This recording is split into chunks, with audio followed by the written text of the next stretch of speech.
All right guys, so I want to take just a minute today to talk about the new John Deere AutoPath and what it is and what it can do for you. So let's talk about the challenges of the past that we've had before, right?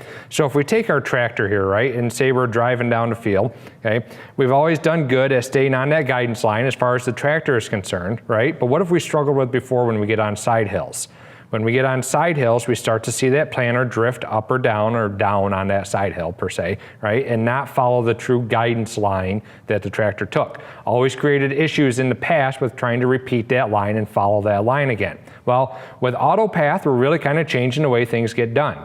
So you'll notice here in the video with AutoPath, we now have a GPS receiver on the tractor, and we now have a GPS receiver on the planter as well, which means we're not only just guiding the tractor, but we are also recording where the planter goes at any given time. So as that planter moves or drifts down the hill, we actually record the path that the planter took. Again, so that's where we get AutoPath from.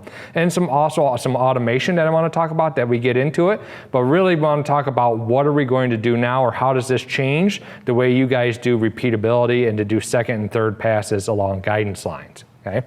So you'll notice as the planter comes through here, let me stop it just for a second. So now you'll notice as the sprayer comes through here that its guidance line was not directly related to the planter guidance line. It's going to follow that planter guidance line, but it auto-referenced itself based off of where the rows are at, okay? So it knows based off of its track spacing and how wide it is and how many rows are there from the edge of the field, this is where its guidance line needed to be created and where it needed to follow to make that pass correct.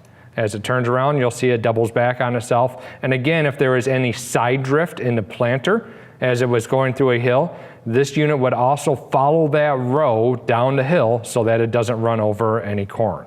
So lastly, let's talk about how harvest comes into play with AutoPath, right? So some really cool things about harvest is that no matter where you're at in the field, you can jump directly into that field and know that you are lined up perfectly with your sprayer or your planter passes, okay? So that we're not picking up guest rows or not leaving an individual row at the end, right? Kind of that row of shame that everybody missed when they counted wrong. You can jump all over and know that you are currently and correctly following that path. So guys, you'll see with AutoPath, it really takes a lot of the worry out of a lot of those passes, right? If that planter drifted down the hill, used to be a big problem, it's not anymore because the subsequent passes will also follow that drift down the hill, okay? So again, makes planting, harvest, and spraying all a lot easier and more efficient. So guys, thanks for taking the time to walk through AutoPath with me. If you have more questions, be sure to get with your local IS consultant or salesman for more information.